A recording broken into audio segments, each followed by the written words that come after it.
Hello and welcome back to the channel for another video. In this video I'm going to be breaking down the grammar paper, Year 6 Key Stage 2 grammar paper, looking at last year's paper and to see which questions had the most marks, the percentage of marks that went to each strand, and breaking it down so that you can really do well in this paper.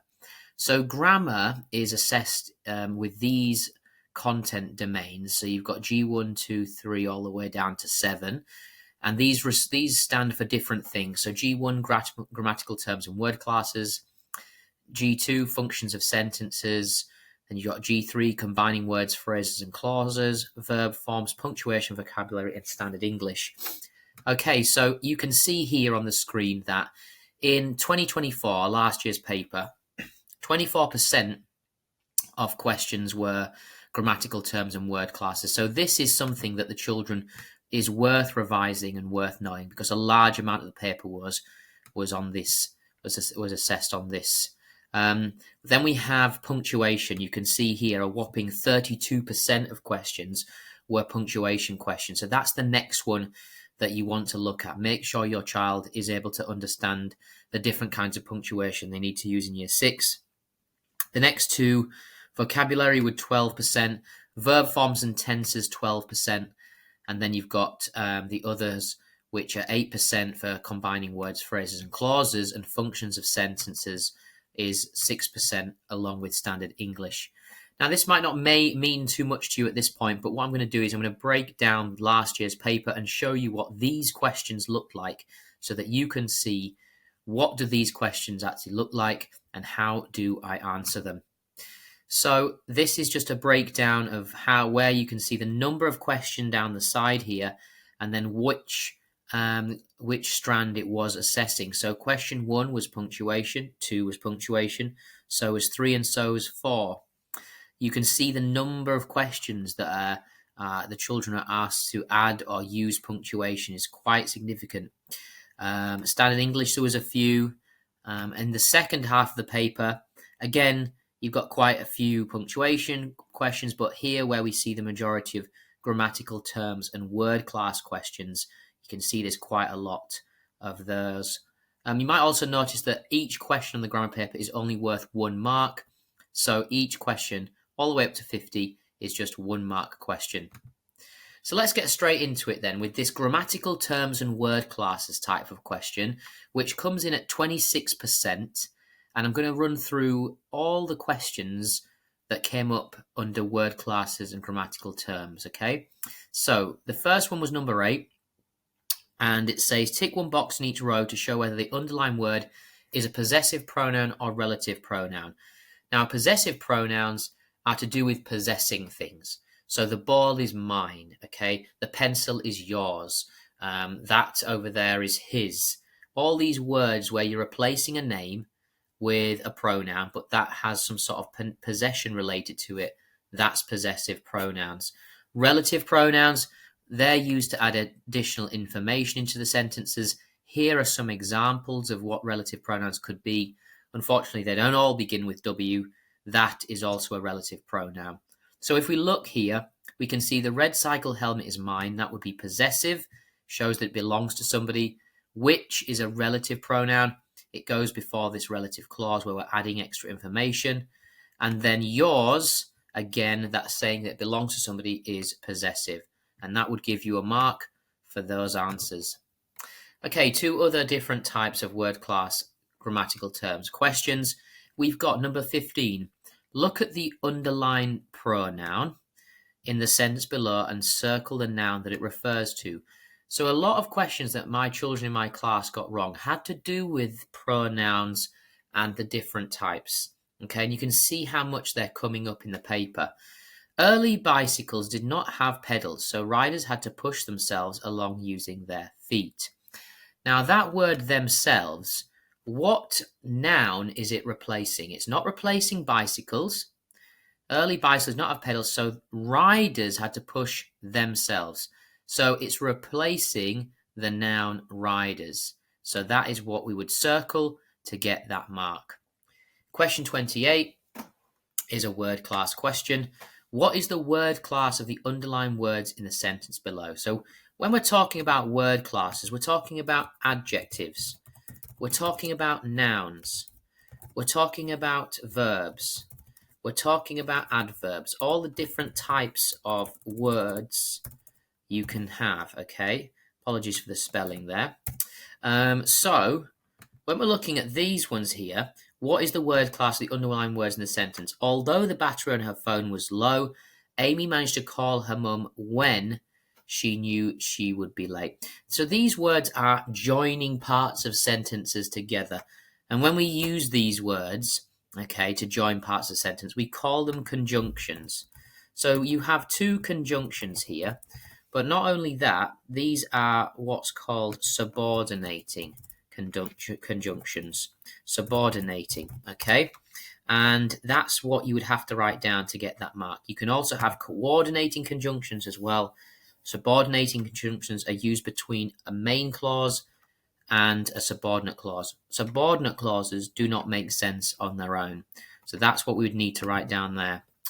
Question 31. Okay, again, we've got a question about nouns.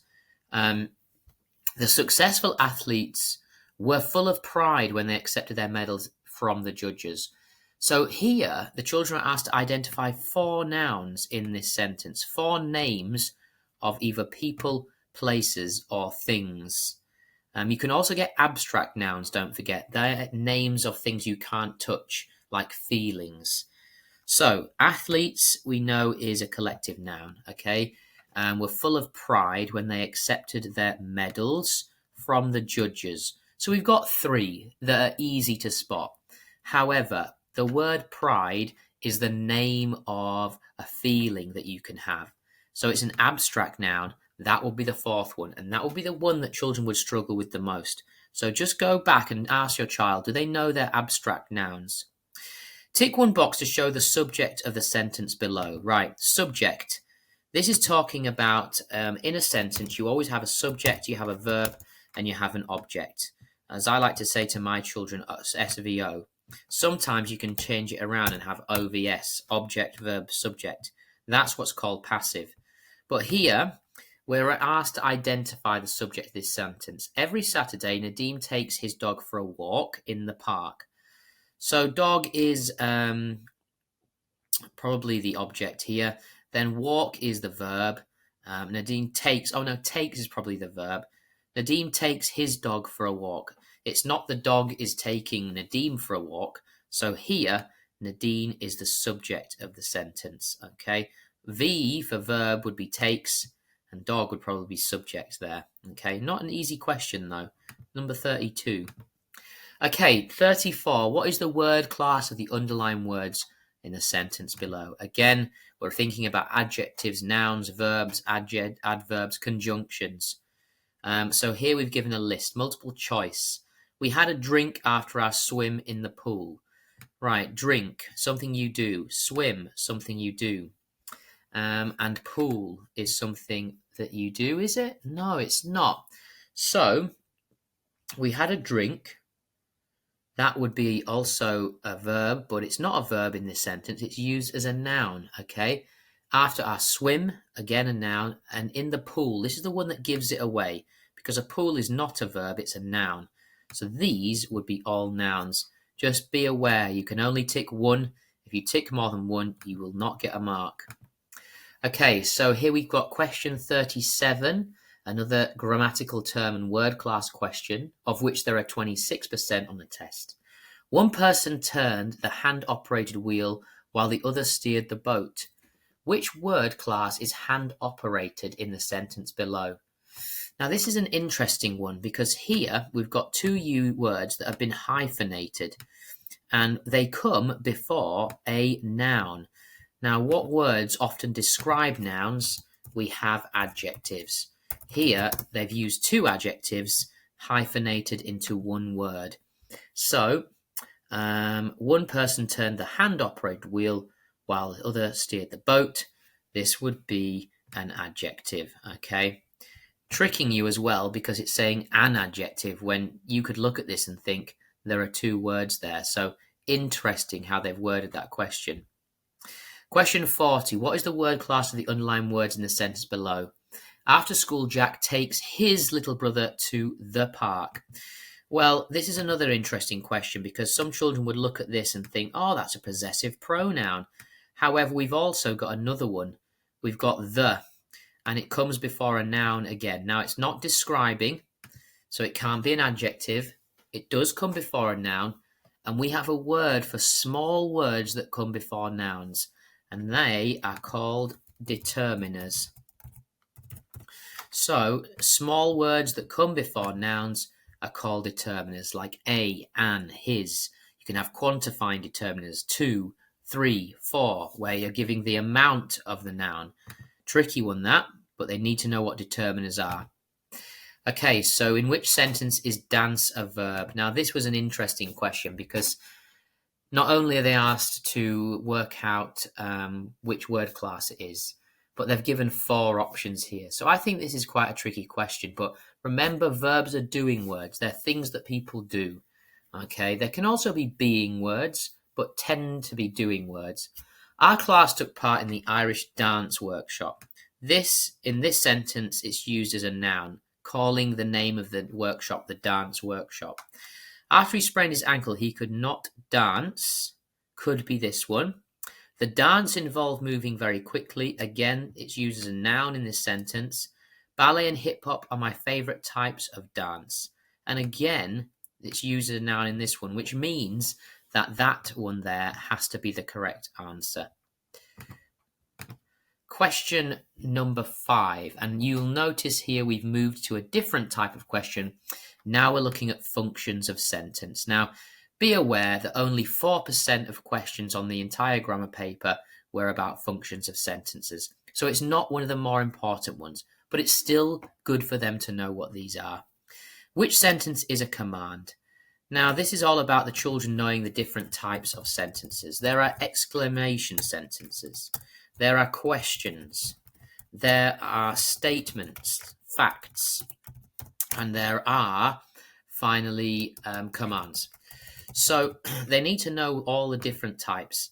Now, questions we know, statements are facts. Exclamatory sentences would end in one of these and usually start with the words how or what. What an amazing day it is. How clever you are. Commands, I always say, are like bossy sentences where someone's giving a command, like an army sergeant. So which of these sentences would be one of those bossy ones? The nurse will bandage your sprained ankle. Doesn't sound too bossy. You have been told to stay at home and rest. Could be that one. Putting an ice pack on it should help.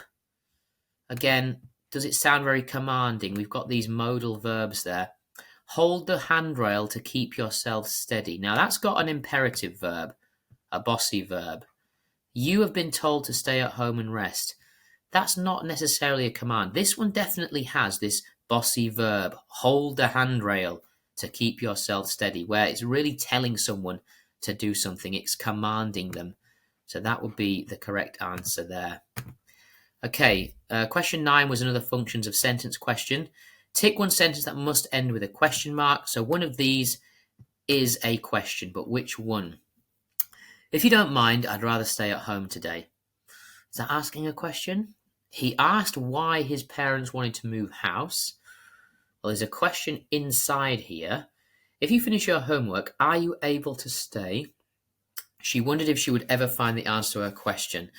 They always try to make these so they all sound similar to questions, but there's only one which is actually asking a person to do something.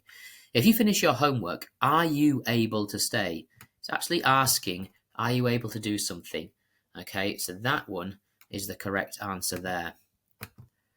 Okay, so now question 48 was also a functions of sentences question.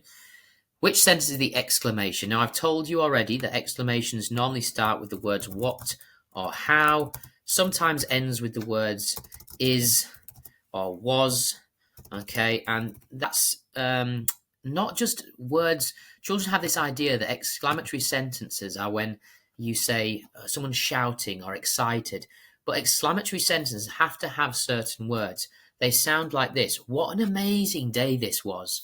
How clever that boy is. Okay, they usually end with was or is. They usually start with what or how, and they have this sort of exclamatory nature to them. So it's surprising how little is known about the deep sea creatures. It amazes me that anything can live so far in the sea. How do they survive without sunlight? Well, that's definitely a question. How strange some deep sea creatures look. This one is that exclamatory sentence. It begins with how. Okay, it doesn't end with is or was, but it's sort of saying how amazing this is. Okay, so that would be the one we would tick. So that would be the right answer. Okay, now moving on, we've got some questions now for G3, which is combining words and phrases and clauses. This was 8% of the paper. What is the grammatical term for the underlined words in the sentence below? The cat that was stuck in the tree belongs to my sister. First thing I want you to notice is I talked about this earlier in the video, but the word that is a relative pronoun, along with words like which, who, whose, whom, okay? All of these words are relative pronouns, which we use before we add extra information to a sentence. So, the cat that was stuck in the tree, this would be a relative clause because we're using a relative pronoun here to introduce it, and we add extra information. Combining words and phrases was also question 20. What is the grammatical term for the underlined words in the sentence below? We discovered the dusty, narrow pathway behind the house. Now, children really get caught up with this because they think they overcomplicate it most of the time. What you have here is two adjectives, dusty and narrow, describing this pathway, which is a noun. So what do we call it when we have adjectives describing a noun? Well, it's called a noun phrase, of course. Okay? When we're describing a noun, it's called a noun phrase. Sometimes children will see this comma and think adverbial. They'll get confused and think main clause or relative clause. It's very simply a noun phrase. What is the grammatical term for the underlined words in the sentence? Again, if you get tired on the cycle ride, stop and have a break. Just like the previous question, there are words in here that give you a clue. If is a subordinate conjunction. Subordinate conjunction. Meaning that if it begins with a subordinate conjunction, then the bit that's following it, and we've got a comma here at the end, and it doesn't make sense by itself. If you get tired on the cycle ride, it doesn't make sense without the other bit, does it? Meaning that it's a subordinate clause, of course. Okay? So there are clues here that help you to work that out. Question number 7, and we're moving on to another content domain. 12% of questions on this one, verb forms, tenses, and consistency. The key word here being tenses. These questions are all about past, present, perfect, progressive tense, and there's quite a few of them for the children to know. Rewrite the underlined verbs in the sentence below so that they are in the simple past. Not a complicated question, but if they don't know the past tense of these verbs, they'll struggle. Oliver felt, first of all, is the past tense of feel. When proud, when he collected, that's a regular verb, we just add ed, is middle after he wins the race. There's no such word as wind, so it's won the race, and that will be a mark for all of those three correct. Okay, question 26 was also tenses, verb forms. Which sentence is in the passive voice? Now, I've told you before about this in the video, but SVO is what we call active, where you have the subject, verb, and object. OVS is what's called passive. Let me give you an example. So if I said to you, the child kicked the ball, that's an active sentence because we've got the child, the subject, followed by the verb, followed by the ball, which is the object. But you can swap it around. And you can say the ball was kicked by the child. And what I say to the children in my class is a big clue that something is written in the passive is you'll see this word by. Okay, and it's been swapped around. Now, O is there, okay, V is there, and S is there. So passive sentences are OVS, and active are SVO. So which of these is OVS? The manager has sent you an email. Our dog lost her new collar. The weather was very cold this winter. The meal was enjoyed by everyone. There's that key word by. Everyone enjoyed the meal would be active, so this is your passive sentence. Question number 30. Circle the modal verb in the sentence below. Okay, modal verbs. These are to give a person certainty. So, I could do something. I will do something. I should do something. I may do something. I might do something. They show an element of certainty. Either we will or we won't, okay? So this shows that, and that's what modal verbs do. Hannah said I could share her snack because I had forgotten mine. Many of them are these COULD words. Could, would, should. So if you look out for those, the modal verb is most likely going to be one of those. By the way, just something to think about. Be careful how much you underline. Make sure it's just the verb, otherwise you might not get the mark. Question 46. Again, we've got a G4 tenses question. Rewrite the underlined verb so it's the past progressive. Now, past progressive is tricky, okay? And when you're using past progressive, you need to be looking for certain words. You need to be looking for, if it is in the past progressive, was or were, and a word ending in ing. If it's in the present progressive, you're looking for the words is, are, or am, plus a word beginning with ing. So, Alexandra walked home. Let's change this so we could say Alexandra was walking home. And that shows that was walking and probably still is walking. So that would be the correct answer. Now, with these words, progressive, past progressive, I want you to think was and were.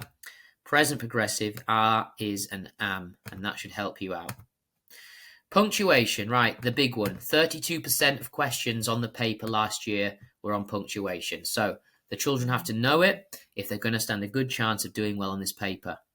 Which sentence ends with a question mark? So we've got to identify out of these sentences the question. Do you know how long it took for the trees to grow? Could be that one. We have planted rose bushes around the trees. That's not a question, that's a statement. How beautiful the flower will be. An exclamation sentence, because it begins with this word how. I will ask my teacher if I can show you. Again, that's not a direct question. So here, this first one, do you know how long it took for the trees to grow, is asking somebody, isn't it? Can they tell you how long? It's asking for an answer, so it's a question. G5. Punctuation, 32% of marks on the paper. So which sentence is punctuated correctly? Question number 2. Okay, so looking at this, these are tricky questions because there may be more than one part of these sentences which is missing punctuation. After he ate, the lion lay down and slept for many hours. Doesn't quite sound right with the comma there, does it? After he ate, the lion lay down and slept for many hours. That makes it sound like somebody ate the lion. After he ate, the lion lay down and slept for many hours. This is the comma being used correctly as part of a front adverbial. Okay, so that would be your correct answer. And if you read them all, it sounds like it makes sense. Question number 3 was punctuation. Insert a semicolon. Now, semicolons are used in between two main clauses, two parts of a sentence that make sense and are related to one another. You cannot put a semicolon between a part of a sentence that doesn't make sense with one that does, like between a subordinate clause and a main clause. So, when I read this, I will pause in a place that sounds right. It was raining heavily. She had lost her umbrella the week before. Okay, so it was raining heavily. Sounds like I need to pause there. That makes sense on its own. She had lost her umbrella the week before. Also makes sense on its own. So that's the correct place to put it. Number 4, which sentence uses the comma correctly? So again, is it at the start where the front adverbial is? It does look like that here. Sadly, the match had to be cancelled. Could be that one. However, talented she will still need to work hard.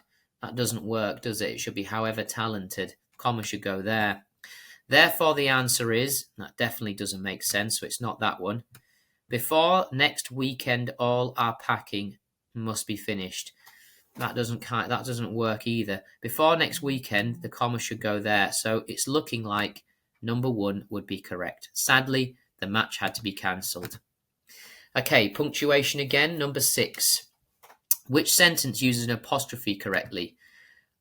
So looking down these, we use apostrophes for 2 reasons. For contracted spellings like couldn't, wouldn't, shouldn't, didn't, and also possession. So if something belongs to somebody. So looking at these, the car's horn beeps loudly. That is saying the horn belonged to the car, so it could be that one. The car's horn, well, that's not plural possession because it's only one horn. The car's horn beeps, no, definitely not that one. And the car's horn beeps, definitely not that one. So the correct answer to this would be 1 because it tells us the horn belongs to the car. Okay, question number 12, still another punctuation question, and it says insert a dash in the correct place in the sentence below. Now, dashes are similar to colons and semicolons. You use them between 2 main clauses, 2 parts of sentences that make sense. And normally they have to be related to one another. They have to be about the same thing. I couldn't say, I went to school today, I had eggs for breakfast. They don't really work together, okay? They have to be related. I will not tell you any more about the film. You'll have to see it for yourself. So it's quite clear that the pause is going here, and that's where I would put in my dash. And look, I made a careless mistake. I put a colon in. I will not tell you any more about the film.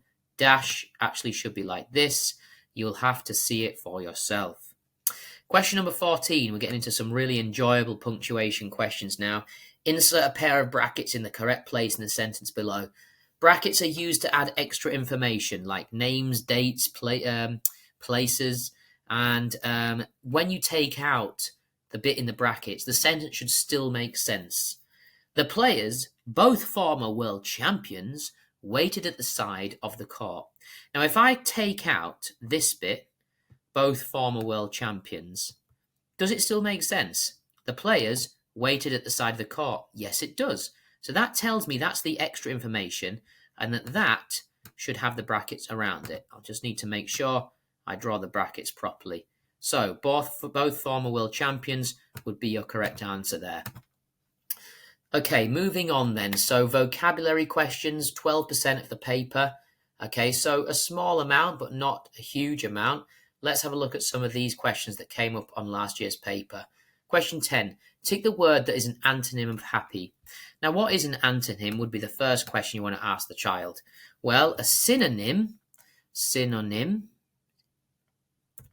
is a word that means the same, and an antonym, therefore, is a word that means opposite. So happy and happy and sad, they're antonyms. They mean opposite. Happy and joyful would be synonyms. They mean the same. We're looking for antonyms, 2 words that mean, take the word that is an antonym of happy. So the opposite of happy, something that the opposite of happy. Well, cheerful's the same as happy. Contented's kind of the same. Bored doesn't really mean the same, but it's not the opposite either. However, miserable is definitely the opposite of happy. So that would be it. 23, another question about synonyms and antonyms. Remember, antonyms are opposites. Okay, and synonyms are the same. So antonym, remember, opposites. Okay, and synonyms, remember, I like to remember syn and same. They both begin with S. So, rough and smooth, they are antonyms, opposites. Rough is opposite to smooth. Courageous and brave, they mean the same thing. Synonyms, vivid and dull, 2 really tricky questions. They are actually antonyms. If something is vivid, it's very detailed and exciting. Dull is obviously boring. So they are antonyms. Question 39. Add a prefix to the underlined word to make an antonym. Again, sticking with this antonym, so it has to mean the opposite. Write the whole word in the box. So a prefix is something you add to the beginning of a word, as opposed to a suffix where you add it to the end. So I need to add something to the beginning of this word to change it into the opposite. So Aisha had a very mature attitude. Well, what's the opposite of mature? Of course, it is immature. So that would be my answer. So the opposite is immature. Just make sure we spell that correctly. There we go. You do get you don't get mark if it's spelled incorrectly, so that's just something to be aware of. Again, synonyms, and we're looking at two words that are the same. Circle two adjectives, two describing words which mean the same. The street was lined with grand houses. The modest cottage stood out amongst its imposing neighbours. Well, modest, children would obviously get confused and think, well, I've had a few questions about antonyms. Modest is the opposite of grand, so let me do that. This question is asking for synonyms. Two things that are the same. Well, grand, okay, is not a synonym of modest, but it is a synonym of imposing. Two things that are sort of so big, okay, they're kind of standing out. So grand and imposing will be the correct answer there. Okay, we move on to G7, and that's Standard English. I like these questions. Standard English means, when I say it to my children, it makes sense, okay? When you read it, it makes sense. And they can, if they're readers, they can usually get these without too much teaching. So let's have a look. You haven't done a bad job, she told us. Does that make sense? Maybe we'll come back to that one. You ain't done a bad job, she told us. That doesn't work, does it? So that's non-standard. You've done an excellent job, she told us. That makes sense. You done an excellent job, she told us. No, that doesn't make sense. What about the first one? You haven't done a bad job, she told us. That makes sense. So these two make sense and these two don't. So that's what we say when we're looking for Standard English. Which sentence is the most formal? Another question I enjoy teaching. When we're looking at formal, we're thinking about which one sounds the most posh. It's got the biggest words in it. It sounds as if you're talking to the Queen or the Prime Minister. You wouldn't have a contracted spelling if it was informal, and it wouldn't sound chatty. So we're looking for a sentence that sounds really sort of, big words, posh, that kind of thing. The school would save so much money, wouldn't it? We've got a contracted spelling, so it's not that. The school could end up better off financially. Now, this one, they put in there on purpose because there's a big word there, but would better off. Does that sound formal to you? I don't think so. The school would benefit from a financial saving. Very posh. All these words are kind of like properly written, and when you pronounce it, you sound a bit posh, don't you? So that one would be the most formal. This one's got a contraction in, so it's not that one. Okay, guys, I know that was quite a lot of information. I hope you found it useful. I want you to go back and think about, which questions does my child know? Which questions have a large percentage, like punctuation and word class? A lot of the questions on the paper are on those things. So those are the things you want to make sure your child knows. Hope you found the video helpful. Please leave a like if you did, and please subscribe to the channel if you're not already. I have a lot of people who watch these videos, and it really helps the channel out if you could subscribe. I always add more videos as we move towards the SATs. Thanks for watching, and I'll see you in the next one.